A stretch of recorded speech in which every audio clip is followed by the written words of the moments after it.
Vinny over here. Vinny Bonsignor with the Review Journal. Curious, this is the first time that you guys are working a draft together, and you'll get to the draft room eventually.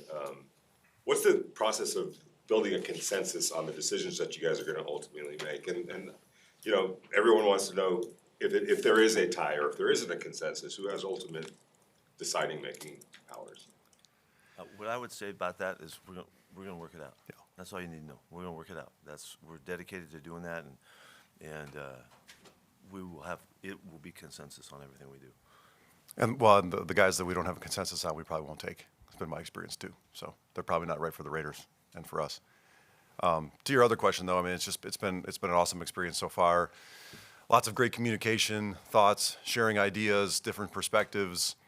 I pride myself in being an open-minded person. I've gotten to know Coach really well. He's certainly an open-minded person, and you know, there's no personal feelings in this or anything like that. We both have our thoughts and our experiences, but I think the cool thing is that we share a lot of things in common about what we're looking for in players and who we want to add to this organization, which has made us a pretty good team so far. I know this is a voluntary portion of off-season workouts, but Colton Miller hasn't reported yet, and it's reported that he's seeking the new contract. Is there any interest from you guys in terms of starting negotiations, or are you kind of holding off on that stuff for now? I was just going to give you our answer, and it's going to be this going forward. We're not going to discuss contracts publicly, and this is certainly a voluntary part of the off-season program. So, you know, guys are free to come and go as they please. For both of you, Hondo Carpenter with SI, I'm curious, each draft has a different flavor. Sometimes they're line deep, sometimes running back deep. But for you guys, and just in generalities, what stands out to you about this 2025 draft? You do that. There's a lot of really good players. Yeah, I mean, I don't really want to get into the depth of each of our position groups on the board. People are going to start breaking that down and think that we have a tell.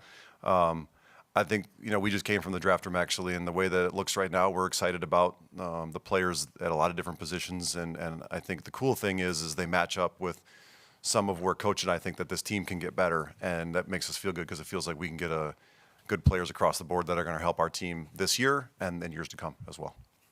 Kevin Bollinger, Fox 5.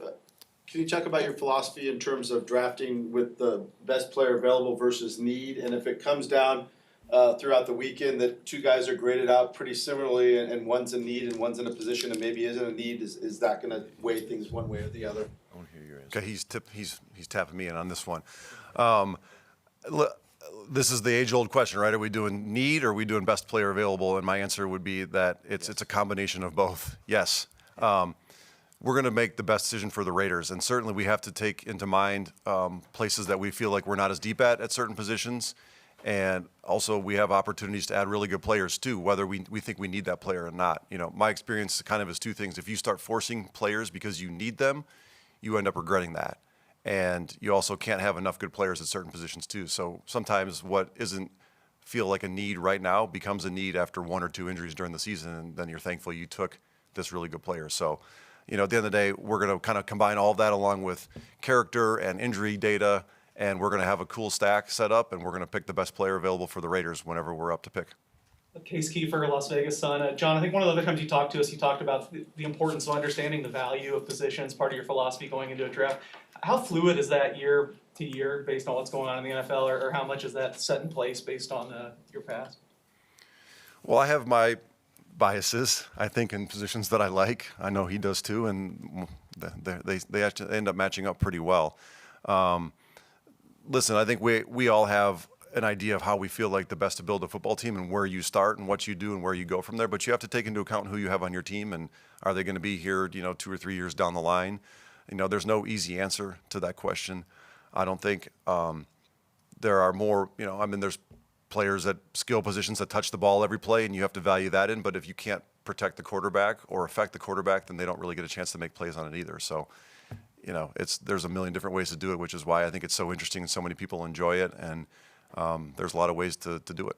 Yeah, we certainly want to be subjective and, you know, and weigh it all the way to the end in the moment that we have to make our pick, and use all of the thoughts. You know, we're trying to incorporate all of the wisdom we can muster, you know, from all of our peeps that are working with us. We got a ton of information coming in and experience and all of that.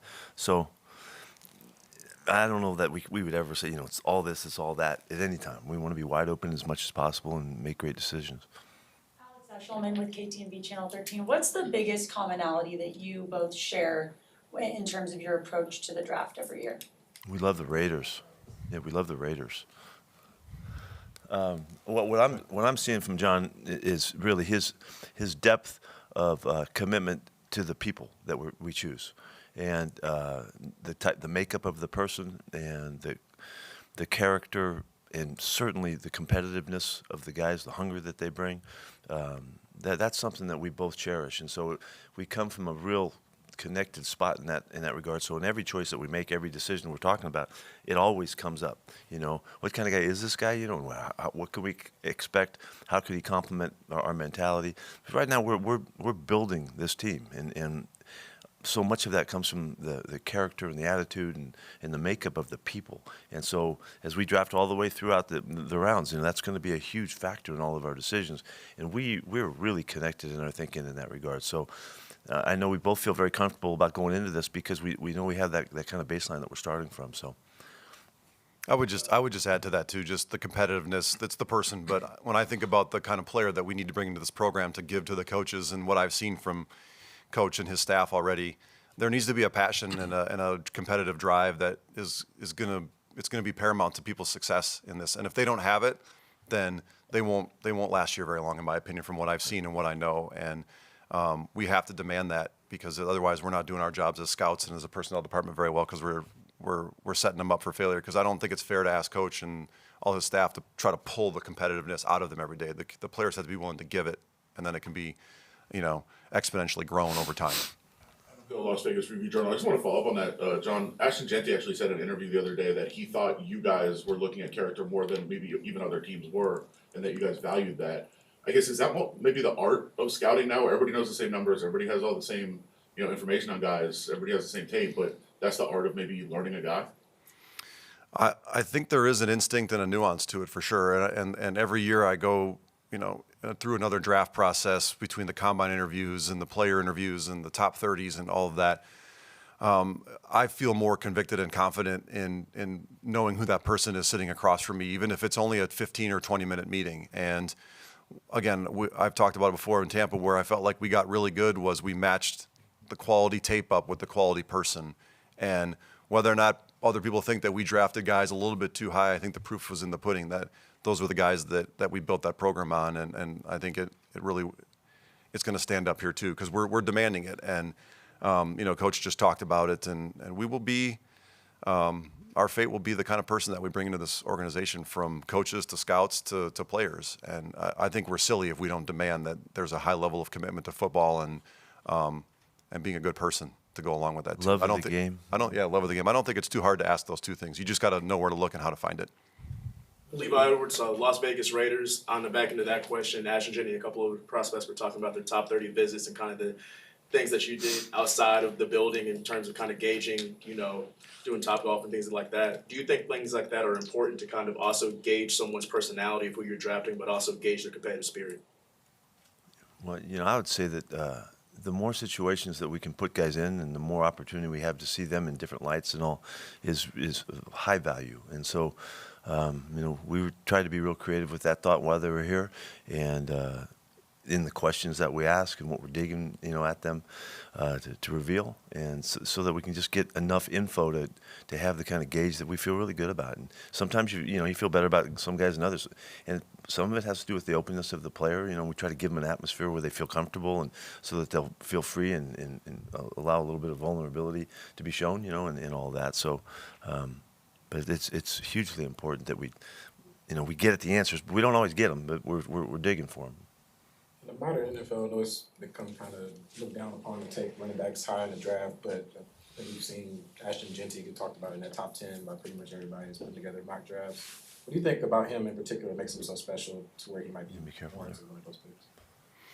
I'm going to be careful about talking about any specific player, but more broadly to the running back question, I mean, we just saw Saquon Barkley just change the Eagles in one year. Now they had a great team around him, and it was adding an elite player. And I think when you sit where we sit, I mean, the idea is to add elite players at any position. And I don't I don't try to devalue any certain position. I mean, there's times in games where there's nobody you'd rather have than the best kicker in the league too, right? I mean, in that moment. So there's certain ways to build a team, and I don't know where we got to a place where we don't feel like running backs are valued. I come from the University of Michigan to my core, and those guys were certainly really valued there. So it's hard for me to get away from that. Two buyers. New horizon, real quick, with NIL. We're a few years into it now. Have you guys noticed any kind of a change in demeanor in the players? And people talked about, well, there's going to be a sense of entitlement because they've already been paid. Have you guys picked up on it? Does it make it easier or harder to gauge some of the things that you guys? What I would say is that we are looking for that factor, and trying to uncover the factor if it does exist. It's only natural to think that it would change some. Guys know that they can go from one school to the next, and it depends on how much they're offered and all that kind of stuff. That wasn't happening. That was not part of the equation. So it's certainly going to have an effect. I think more so as we go further into this, when you think about freshman and sophomore kids in high school getting offered deals, which is happening. That's happening. If you can, you might think we're stretching it. That's the real deal. Chip Kelly was out on the road, recruiting guys for Ohio State, and he was talking to kids who were freshmen and sophomores. And so that accumulative effect of being involved in that kind of decision-making in that kind of world has to have an effect in some way. And guys staying in school because they know that they can get paid, in that senior year pretty well, and they don't take a chance of going to the draft. That's just wasn't the way the mentality was built. So we have to be very open and investigative to figure this out and see what the factor is. I don't really like it, because for these guys, for these young kids coming up, that they have to deal with all this stuff, but it's real, and so they do, and so we'll find out the effect of it, in time. But we certainly are. I know I'm totally tuned into it, and I'm trying to listen for it, and see it. Carter Owen with the Raiders. I'm curious, if you guys do elect to take a player at 6, there's a lot of different directions you can go. Some of that is also going to be dictated on what happens ahead of you. How do you approach those conversations in draft meetings about trying to plan for all the different combinations of picks and moves that can happen ahead, and then eventually taking that player?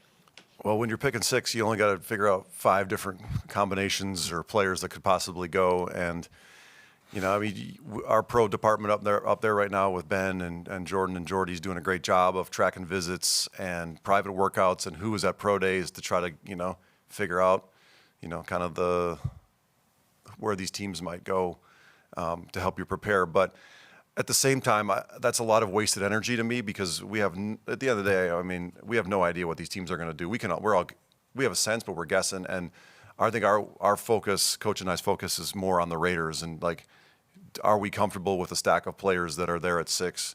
Would we trade out? Would we trade up? Would we just stay and pick? What does that look like? If there's 1 or 2 guys there that we love, we'll probably just stay and pick. If there's a guy that falls that we don't expect to fall, maybe we go get him. Or maybe we've got a group of players we feel comfortable with a little bit further back, and so we'd love to gather more trade assets and have more darts to throw at the dartboard here, so to speak. And That covered all the options right there. Yeah, I know. Very well done. Very well. Thank you. I'm learning from this guy. So, again, we're focused really on us at this point. The teams in front of us are going to do what they can do. We've got no control over that, and we better be ready to pick when we're up at 6. Hugh Myers, Raider Nation Radio 920. With the addition of Geno and the extension of Follow, how do you approach the quarterback position as it pertains to the draft? Remain open-minded, and anybody that can help us at that position in particular is going to be, up for consideration. You guys have all done your investigative journalism well enough to know that we've brought some quarterbacks in, and that wasn't by accident by any means. And we remain open to the most important position in sports to get right, and we're super excited to have Geno here, and we continue to expect him to be here for a while, but you can't have too many of those guys. See, Trezevan, SI, John, just kind of to that point, can you talk a little bit about how your moves in free agency added flexibility to what you can do in the draft? I think you approach free agency from a team building aspect, and we tried to hit certain spots where we felt like maybe we were a little bit light with good value contracts. We had great conversations. I know Coach and the defensive staff, because it was a pretty big focal point in free agency, was the defense. And I hope and I think it alleviated needs to chase certain things so we can feel more convicted to just add the best player for the Raiders and not just fill holes.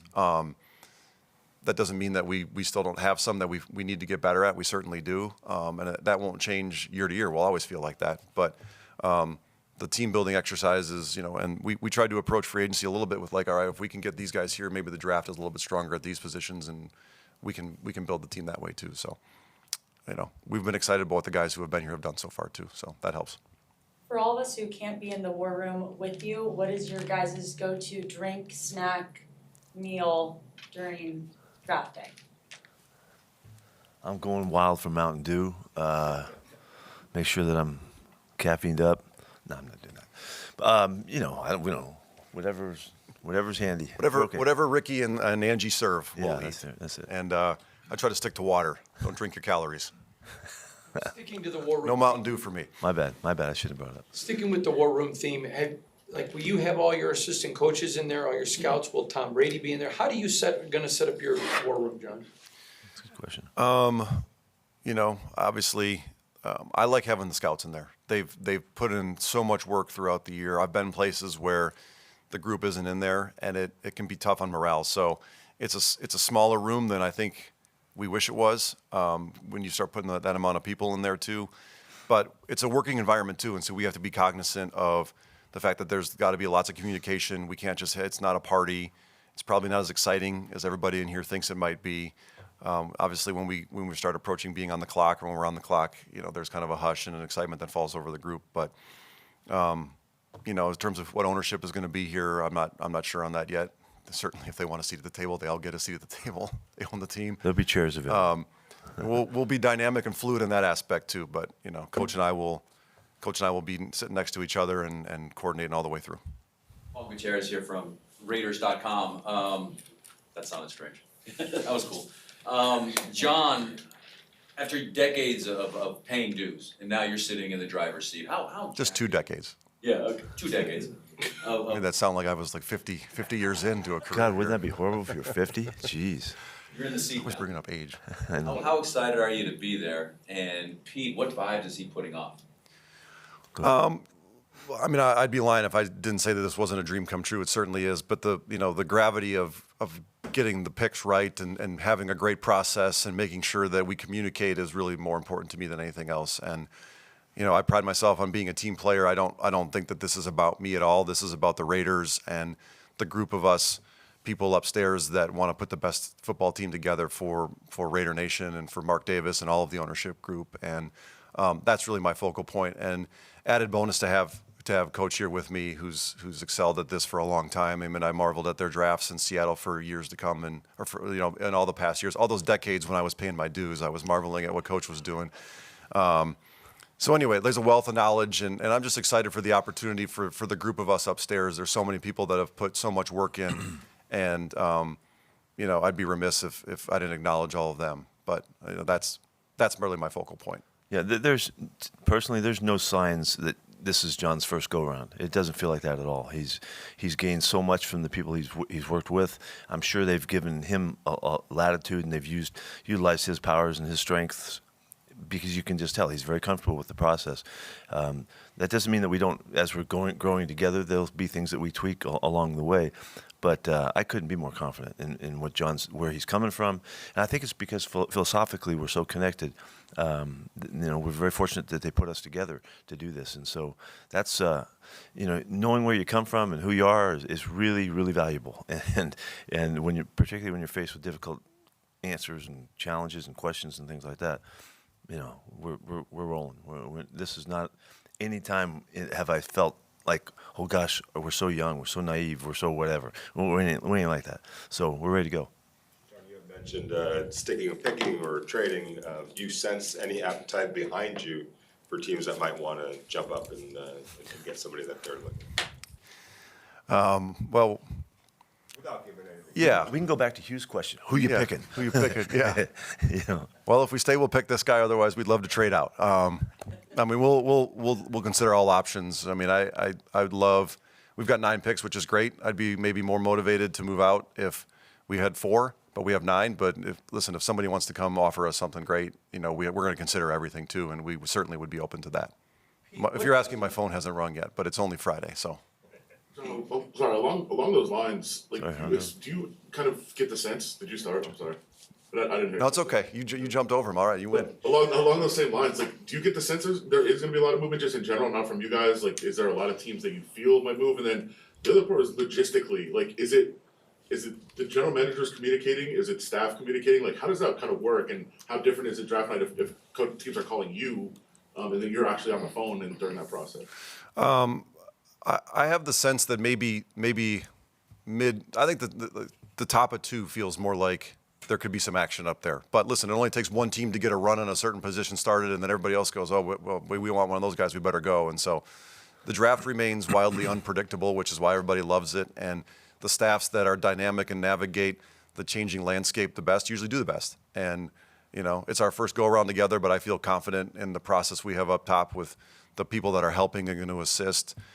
We've got a lot of people that are they know what to do, they know what's expected of them, they know how to communicate the trade chart value, the real-time value of trades. You know, is this a buyer's market, is it a seller's market? I mean, we're gonna get this process more ironed out as we go forward. But, you know, we had a trade meeting this morning that Coach and I were a part of, and it was really cool to the different technologies they have and the thought processes that go into it. And I've tried to steer as many of the trade calls to other people so I can sit there and think and communicate with him. But if your phone rings and somebody wants the pick or wants to move out, be ready to call. So we'll just take it all as it comes.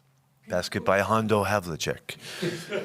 With your less than John's decades, I'm just curious, what is the biggest lesson you've learned or maybe thing about the draft that's maybe you've changed your opinion on? Over trying is really a problem. You know, you try too hard to make something happen that maybe isn't all justified.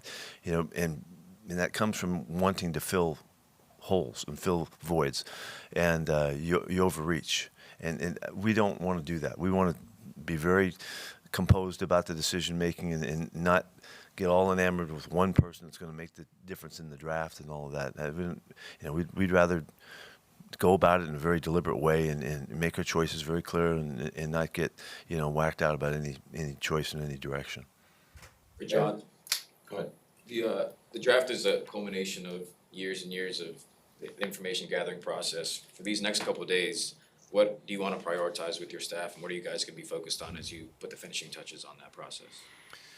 I think that we feel pretty good about the players and where they're at on the board right now, and Coach and I will continue to tinker as we kind of whittle down here to the players that we would consider at certain spots. But I think the thing that we want to plan for is some of the strategy. You know, who would we just stay and pick? Who would be willing to move out for, but on a premium? Who would be willing to move out for, you know, just let's get out. You know, we feel like the value is further down the board. You can't predict all those different things, but I think if you've got kind of a set idea of how you want to do it, then you usually eliminate some mistakes and you can kind of capitalize on some advantage or some potential quality moves there. I always think back to the trade when we traded out of 7 to 12 with the Bills, and I love the strategy of it. We had Vita Vea. We were going to pick Vita Vea at 7, and we had ironed everything out in advance. Turns out we should have stuck and probably picked Josh Allen, but we ended up with Brady, so it worked out okay. But we ended up vetting the whole thing out ahead of time and realizing, like, if it was Vita, we would trade, but we would demand a premium, and it was probably a team coming for a quarterback, right? We had talked through all the scenarios, and so we moved from 7 to 12 and got 2 second-round picks that turned into MJ Stewart and Carlton Davis, who ended up being a great player for us. So that strategy is, I think, what we want to work on. And as long as Coach and I are like in lockstep with, like, hey, it doesn't matter who calls, we're picking. Doesn't matter what they offer. Or let's ride back 10 picks and see who's there. But because we're getting good value, we got to try to figure out those as best we can. We're gonna wrap it up with you. I know it takes a couple of seasons to actually know the grade on a draft class, but is there a sense that you can get when the draft is over? Feels like we did a really good job. We did and accomplished what we wanted to get accomplished.